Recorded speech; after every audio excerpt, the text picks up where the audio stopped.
राम राम राम राम राम राम राम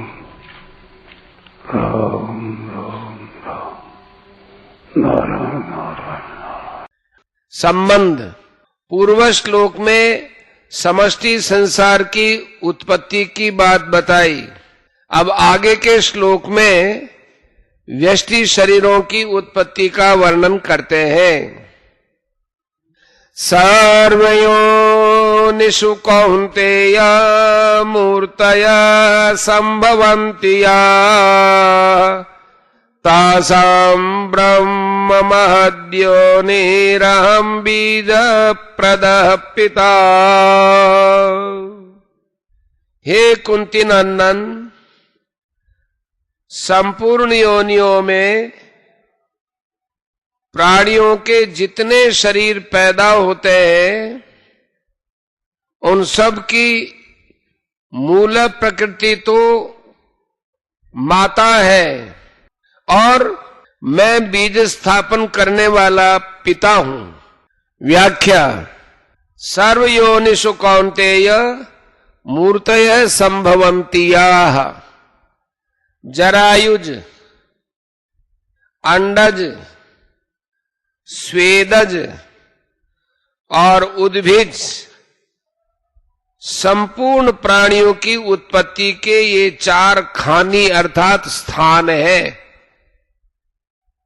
इन चारों में से एक एक स्थान से लाखों योनियां पैदा होती हैं। उन लाखों योनियों में से एक एक योनि में भी जो प्राणी पैदा होते हैं उन सब की आकृति अलग अलग होती है। एक योनि में एक जाति में पैदा होने वाले प्राणियों की आकृति में भी स्थूल या सूक्ष्म भेद रहता है, अर्थात एक समान आकृति किसी की भी नहीं मिलती। जैसे एक मनुष्य योनि में अरबों वर्षों से अरबों शरीर पैदा होते चले आए हैं, पर आज तक किसी भी मनुष्य की आकृति परस्पर नहीं मिलती। इस विषय में किसी कवि ने कहा है, पाग भाग वाणी प्रकृति आकृति वचन विवेक अक्षर मिलतन एक से देखे देश अनेक। अर्थात पगड़ी, भाग्य, वाणी माने कंठ, स्वभाव, आकृति, शब्द, विचार शक्ति और लिखने के अक्षर, ये सभी दो मनुष्यों के भी एक समान नहीं मिलते।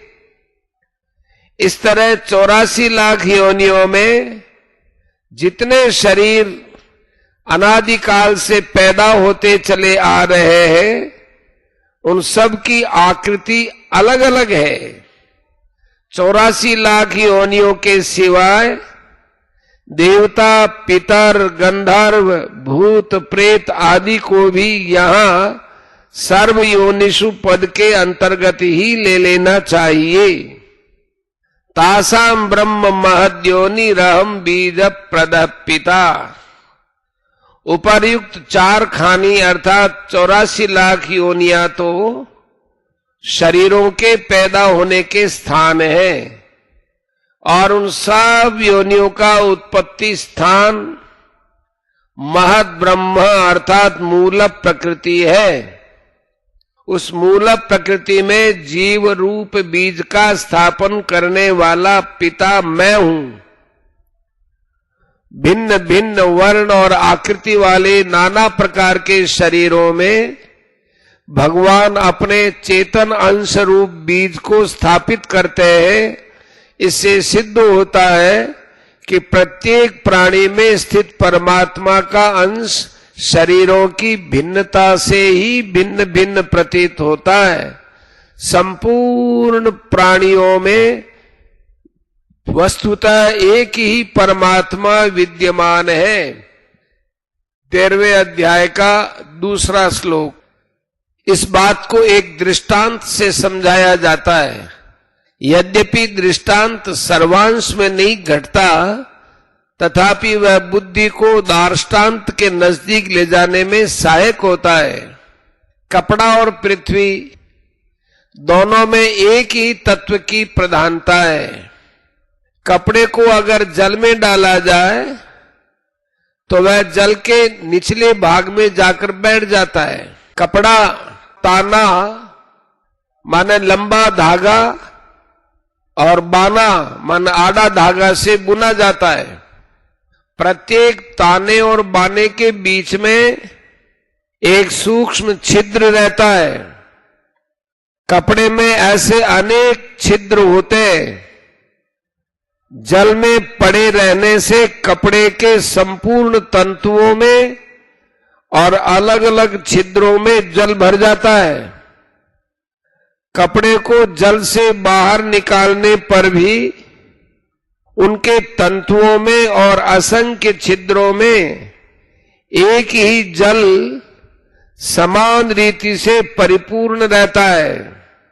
इस दृष्टांत में कपड़ा प्रकृति है, अलग अलग असंख्य छिद्र ये शरीर है, और कपड़े तथा उसके छिद्रों में परिपूर्ण जल परमात्म तत्व है। तात्पर्य है कि स्थूल दृष्टि से तो प्रत्येक शरीर में परमात्म तत्व अलग अलग दिखाई देता है, पर सूक्ष्म दृष्टि से देखा जाए तो संपूर्ण शरीरों में, संपूर्ण संसार में एक ही परमात्म तत्व परिपूर्ण है। परिशिष्ट भाव 84 लाख योनियां, देवता, पितर, गंधर्व, भूत, प्रेत, पिशाच, ब्रह्म, राक्षस, बालक ग्रह, स्थावर जंगम, जलचर, थलचर, नभचर, जरायुज, अंडज, उद्भिज, स्वेदज आदि सभी सर्वयोनिषु पद के अंतर्गत लेने चाहिए। इसी बात को 7वें अध्याय के 6ठे श्लोक में एतद योनीनि भूतानि सर्वाणि इत्युपधारय पदों से और 13वें अध्याय के 26वें श्लोक में यावत संजायते किंचित सत्वम स्थावर जंगमम पदों से कहा गया है। या मूर्ति शब्द का अर्थ है शरीर।